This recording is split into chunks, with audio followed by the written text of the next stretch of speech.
Good evening, everybody. Brian Neubert here from goldenblack.com, live in Minneapolis here outside the Target Center, adding to my list over the years of asinine places I'm doing my post-game rap videos. I'm outside Target Field here. I don't know if you can see that or not. I know I'm front-lit to all hell here. The sun's shining. The wind is blowing. There's an interstate blowing right past me. But I can't do it inside because a game just wrapped up. They're playing music in there. There's nowhere else to go. So here I am outside.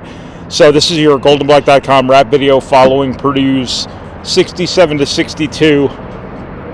It's harrowing 67-62 win over Michigan State here at the Big Ten tournament. I say harrowing in more ways than one. Hey, first off, thank you once again to the Purdue Union Club Hotel.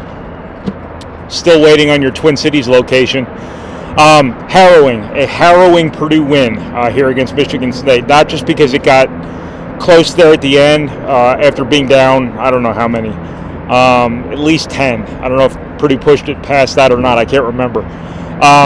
It got tied there with a minute and a half to go. Purdue did everything right thereafter. But the harrowing part didn't lie in the actual basketball game. It lied again in who had to go back to the locker room for a time. That, of course, was Braden Smith. If you watch this game, I think your heart probably stopped. You needed a defibrillator, one or the other, one of those two things. He says it's a hyperextended knee. Matt Painter said it was a calf. I don't know. I just tell you what they say. Smith is fine. He says to play tomorrow.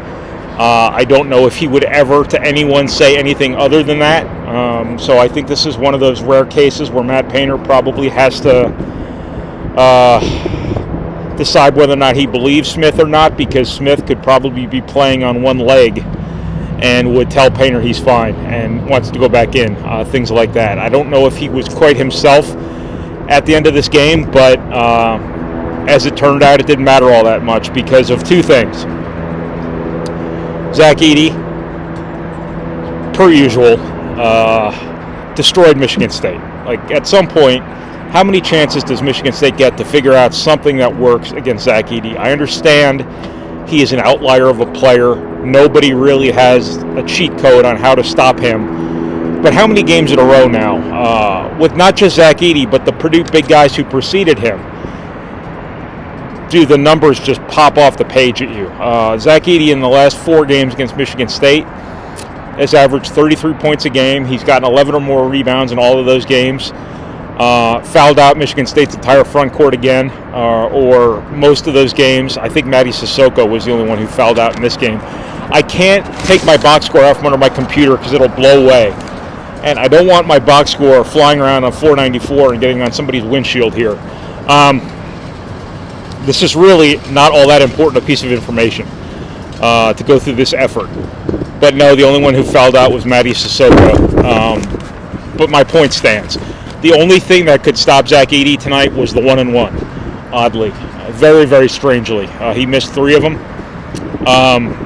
This was a weird game. I've never seen a player take 5 offensive fouls himself, 4 of them on the same player.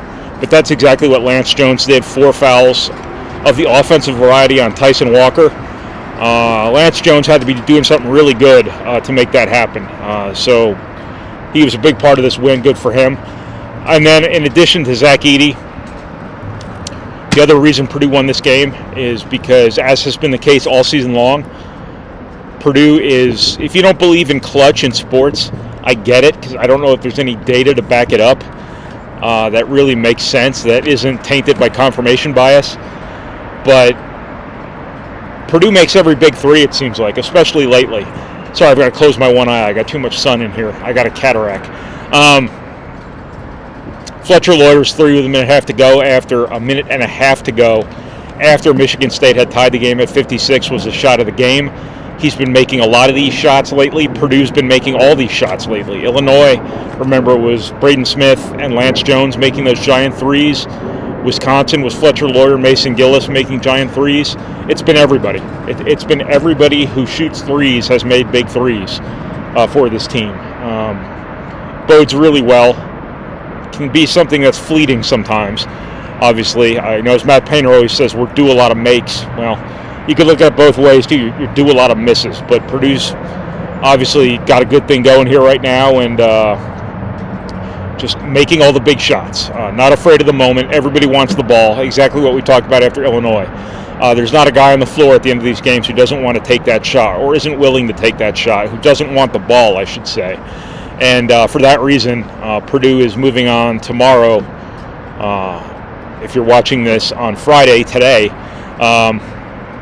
to play Wisconsin once again for the third time this season, after not only an aesthetically displeasing but an aesthetically objectionable game here today against Michigan State. 23 fouls in the first half. We get Purdue versus Wisconsin again. So I guess there was no right answer there, because it was going to be Wisconsin or Northwestern. There was no way around this Saturday game being gross. Did I say before that they're playing on Friday? No, they're playing on Saturday. Today's Friday.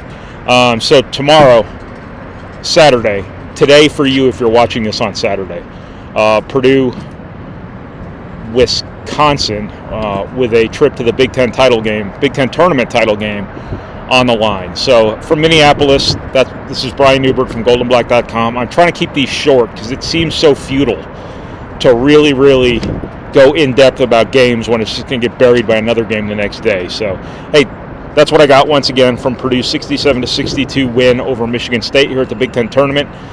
Thank you to the Purdue Club Hotel, even though I'm looking around downtown Minneapolis here, and I see no Purdue Club hotels, and I just don't understand. Thank you for watching. Thank you for reading. Thank you for listening, and thank you to my box score for not blowing away. And thank you for processing our materials. However it is you process our materials. I will talk to you guys again tomorrow here from Minneapolis. Hopefully there will not be some sort of flash snowstorm. I'm not used to being in the city when there's not like a foot of permafrost, perma-snow on the ground. It's kind of cool. So, see ya. I can't see the turn-off button in the glare.